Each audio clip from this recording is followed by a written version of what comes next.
एक समय की बात है, एक राज्य में एक प्रतापी राजा राज करता था। एक दिन उसके दरबार में एक विदेशी आगंतुक आया और उसने राजा को एक सुंदर पत्थर उपहार में दिया। राजा वह पत्थर देख बहुत प्रसन्न हुआ। उसने उस पत्थर से भगवान विष्णु की प्रतिमा का निर्माण कर उसे राज्य के मंदिर में स्थापित करने का निर्णय लिया और प्रतिमा निर्माण का कार्य राज्य के महामंत्री को सौंप दिया।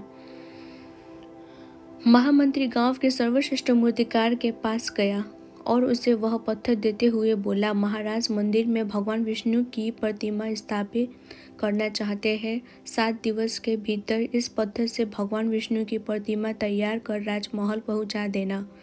इसके लिए तुम्हें 50 स्वर्ण मुद्राएं दी जाएंगी। 50 स्वर्ण मुद्राओं की बात सुनकर मूर्तिकार खुश हो गया और महामंत्री के जाने के उपरांत प्रतिमा का निर्माण कार्य प्रारंभ करने के उद्देश्य से अपने औजार निकाल लिए।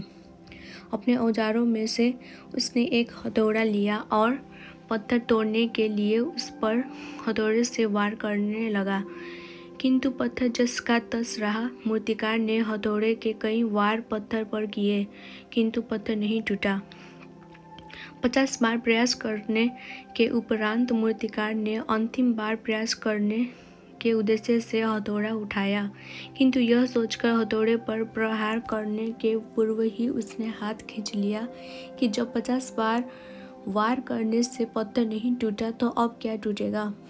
वह पत्थर लेकर वापस महामंत्री के पास गया और उसे यह कह वापस कर आया कि इस पत्थर को तोड़ना नामुमकिन है, इसलिए इससे भगवान विष्णु की प्रतिमा नहीं बन सकती। महामंत्री को राजा का आदेश हर स्थिति में पूर्ण करना था, इसलिए उसने भगवान विष्णु की प्रतिमा निर्मित करने का कार्य गांव के एक साधारण से मूर्तिकार को सौंप दिया। पत्थर लेकर मूर्तिकार ने महामंत्री के सामने ही उस पर हथौड़े से प्रहार किया और वह पत्थर एक बार में ही टूट गया। पत्थर टूटने के बाद मूर्तिकार प्रतिमा बनाने में जुट गया। इधर महामंत्री सोचने लगा कि काश पहले मूर्तिकार ने एक अंतिम प्रयास और किया होता तो सफल हो गया होता और 50 स्वर्ण मुद्राओं का हकदार बनता।